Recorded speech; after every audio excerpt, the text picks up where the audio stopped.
Hi everyone, I'm Nathaniel F. Moliba Jr., a student of Mawadi University, studying Bachelor of Physiotherapy. So welcome to my YouTube channel. In today's video, I'm going to be talking about Shuttle Walk Test in PT cardio. So basically, I'm going to be talking about 5 major components: introduction, requirements, test procedure, important things to note while doing this test, and the demonstration of the test. So quickly, let's look at the introduction of this test. So this is a test that has been prepared in order to stimulate the cardiopulmonary exercise test of a patient using a walk field.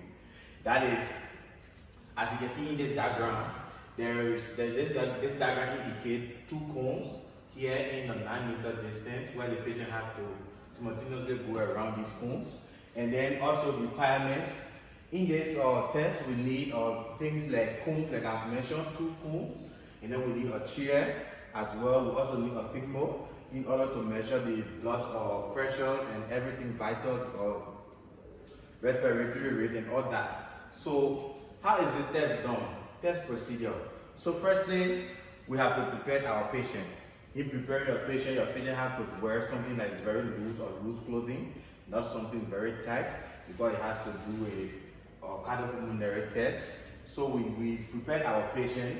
And also, if a patient is taking any drugs or anything, you ask the patient to take that drug 30 minutes or 1 hour before performing the test, because some drugs has effect on the body as well, and maybe the temperature regulation as well.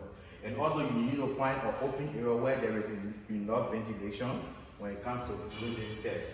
So after that, you make your field of 2 cones, and within a 9-meter distance total, it will be 10 because there is a simultaneous go around or pattern of this test.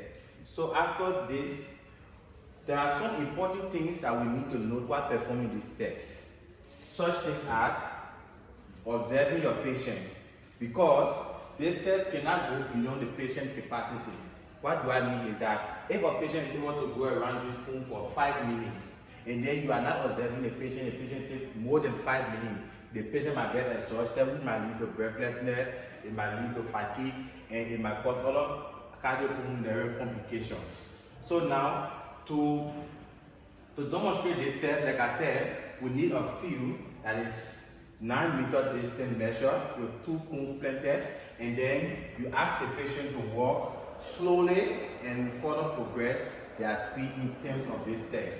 So this test also can be measured 2 times in order to compare which one is more accurate, and the most accurate result is going to be recorded. So that is, you cannot perform this test simultaneously. For example, you do the first one and then immediately you do the second one. If you are to prepare this test once a day, that is, after the first one, you have to wait 30 minutes rest, and then the second one. But if you want to do it the next day, which means you have to take up to 24 hours to demonstrate this test. This test is very, very much effective when it comes to stimulating cardiopulmonary exercises. Thank you very much for watching.